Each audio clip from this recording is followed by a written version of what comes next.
I feel like everyone's comments are spot on. There's one thing that there's definitely a mysterious vibe to it, and two, they're really layering. It's like a lot of the repetitive, layered, kind of thick sound, which is just slowly building and building and building, and Hmm. then when eventually they do solo over it or have like a moment of break in that, it just heightens the entire experience. It is time.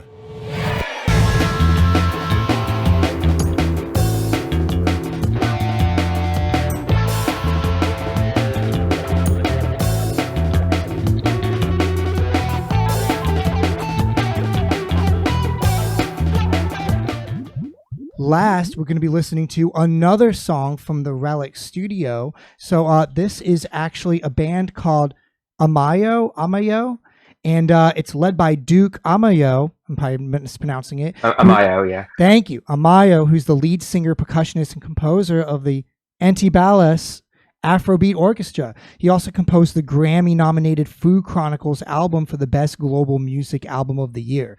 So, Mike, how did this group end up in the Relic Studio? Like, do you guys just get people pitching you and then you just pick, or do you guys pick and then you reach out, or is it like a little bit of both? So I think it's definitely a mixture of both. We work with a lot of managers and publicists who pitch us acts. There's definitely bands that we try to get. Antibalas has been again, I feel like there's been some nice current themes throughout our conversation today.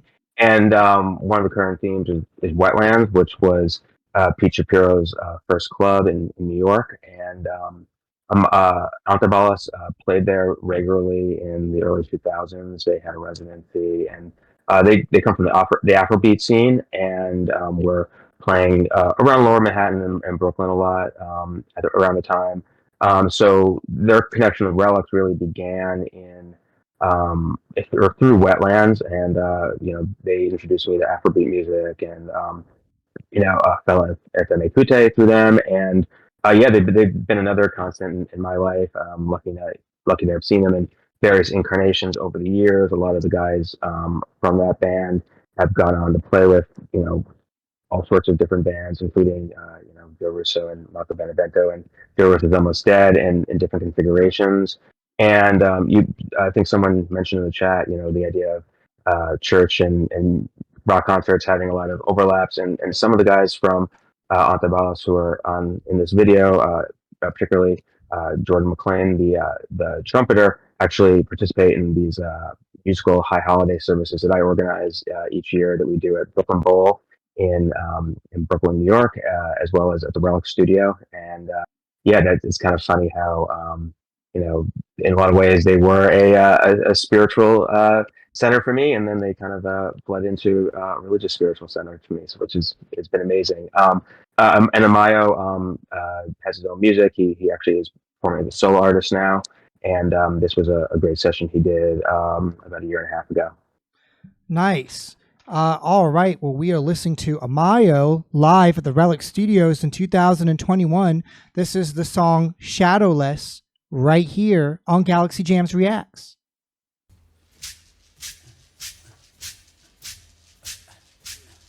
Ooh, a lot of interesting instruments.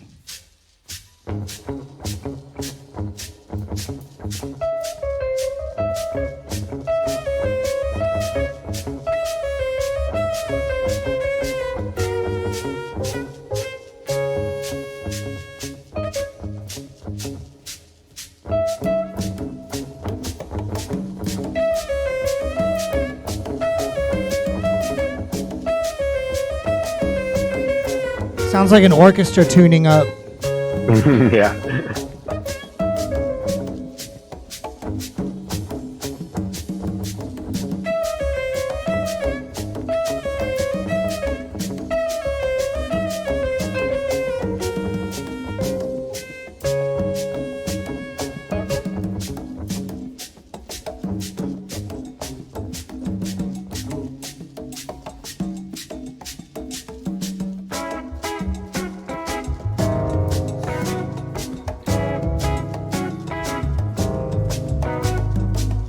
Nice. You're giving me something to hold on to.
Kai, tell me what you think.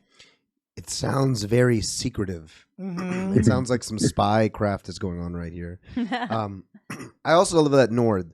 I keep seeing that Nord synthesizer in so many videos, and it's making me want one so bad. But I know it costs as much as a car, so I probably won't ever go get one. But yeah, it sounds like some secret agent stuff. I really like it a lot. How about you, Lucy? What do you think? I'm simply enjoying it. I don't really have many thoughts other than just sitting here and enjoying every bit of it. I love, as a fiddle player, love seeing a fiddle player on stage. Obviously, that's an element that I'm enjoying.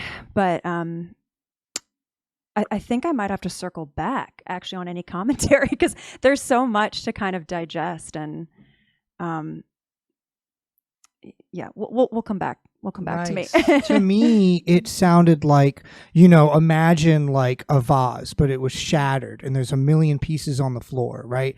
And so when this band starts, like you see the pieces vibrating and then slowly come together and like form this thing, right? And that's the imagery that I get with this band. I love how when they were starting up, I was like, what are they doing? And then I'm like, I'm not even going to figure it out. I'm just going to let them just kind of guide me where they're going. And I think that they're expertly laying down these like very, very, very simplified and easy like handles for you to hold on to while they guide you through this journey that they're chugging you towards, right? It's really kind of reminds me of like a train almost, you know, just chugging along, at least at the part that we're at right now. And, you know, like at first, like when they were starting, I was looking at the way the band was looking at each other and I was kind of like projecting my own insecurities by thinking like, are they messing up, or is this what they're trying to do, or is this like what they're going for, right? But then I realized like this is exactly what they were trying to do. You know what I mean? It was so purposeful. And just because something can sound meandering or mysterious or whimsical or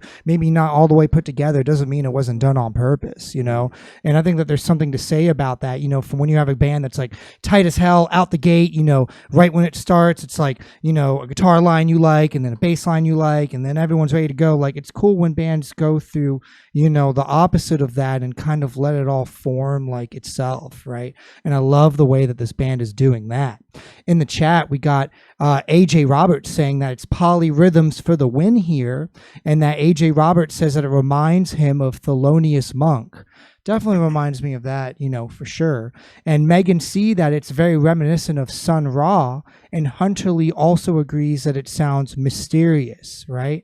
I definitely agree with all that. What does this make you think about, Mike, when you listen to it? All the history that you have with this band, and were you there live, when they were playing this? This particular version, I unfortunately was not in the studio for, but I've been lucky enough to see these musicians play in different configurations over the years, and a lot of them play in the Relic studio. I feel like everyone's comments are spot on. There's one thing that there's definitely a mysterious vibe to it, and two, they're really layering. It's like a lot of the repetitive, layered, kind of thick sound, which is just slowly building and building and building, Mhm. and then when eventually they do solo over it or have like a moment, a break in that, it just heightens the entire experience. And I think some classic jazz, and as well as someone like Sun Ra, are definitely some great reference points for this music. Yeah, they just seem so patient, and Yeah, I patient feel for like, sure. like, let's talk about Fish for just a few seconds. Like, being patient while you're playing in front of like 10,000 people is like probably so hard to do, because you have all this energy and you have all this creativity and you just want to get it out, get it out right now. And it's so great how people just allow themselves to just like relax and like let things form, and how the audience is giving them that courtesy as well, so Yeah. everyone's just kind of there, like, enjoying the experience and not like waiting for the payout. I can't even understand that, because if I was in front of 10,000 people, I would feel the weight of expectation on me. Right. Like, to like, oh, am I drawing this out too long? Am I being too boring? Do I have to perform? Do I have Like, to- what am I supposed to be doing here? What is the thought of every 10,000 person, people in the audience? And I mean, when you are so confident that you can just say, no, they're going to love it. They've always loved it. I know exactly what I'm doing, and I'm going to do it exactly. We're going to do it exactly the way we designed it to be. I think it's pretty awesome. Yeah, I think, Mike, what you said about them just taking you on a journey, like, that's been my experience as a listener with this particular song. I feel like I'm just sitting here listening and letting the music take me wherever it wants to go, and I'm not really overthinking it beyond that. I'm just kind of sitting here enjoying it. Yeah. And I will say that this song, this band, this recording, it's a journey I've never been on before. I don't think I've ever heard anything like this, So thanks so much for bringing this. Why don't we dive back into this journey together?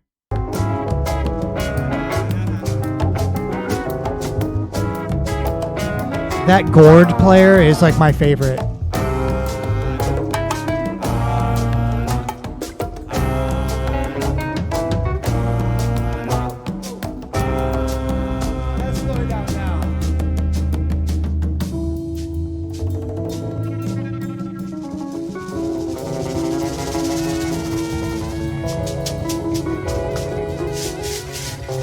Oh my God, I love it.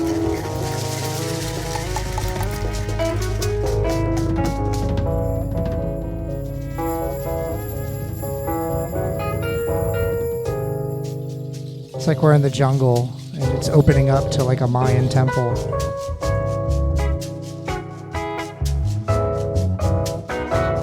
It's a very vivid and I think spot on description of this music.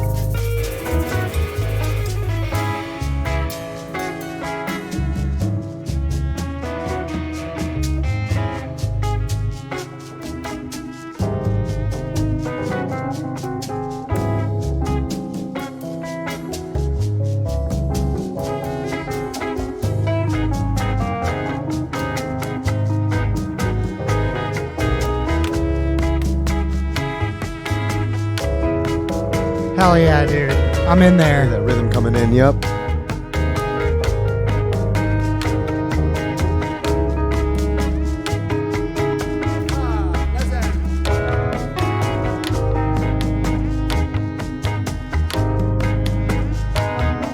I definitely did not think about it when I was selecting these songs, or when my colleagues and friends selected songs I thought I would like, but I definitely think that one of the common themes for all these different styles of music is it is all very emotional music.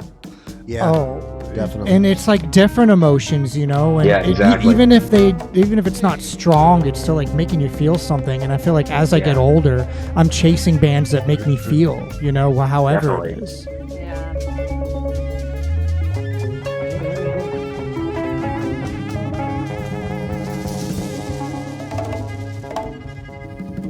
Dude, also his vest is amazing. Oh yeah, I like love that it too. so much. Man, that was absolutely Very phenomenal. cool, very You know, I've never heard anything like that, you know, and especially to my like Americanized ears, you know, I'm trying, like, I keep looking at them and I was like, did the guitar like lose where he is, you know? And they're like, no, like, It's like all on I just need to purpose. stop and I just need to let them do their Yeah. thing, you know, and they did, man. Yeah.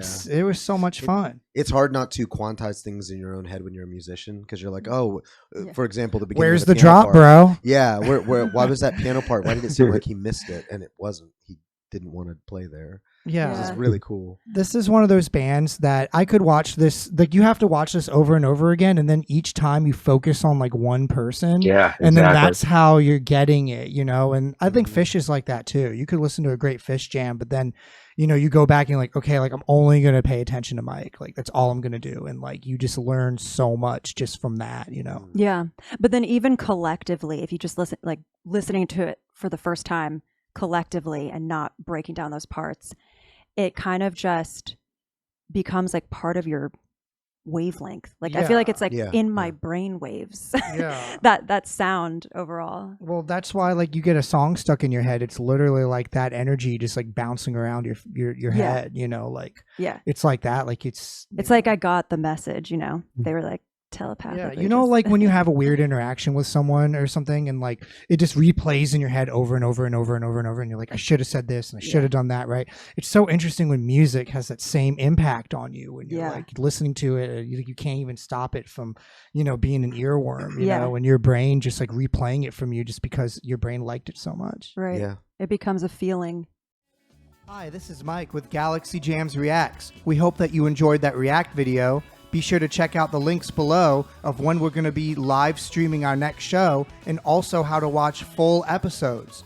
Please hit that subscribe button. Every single one helps.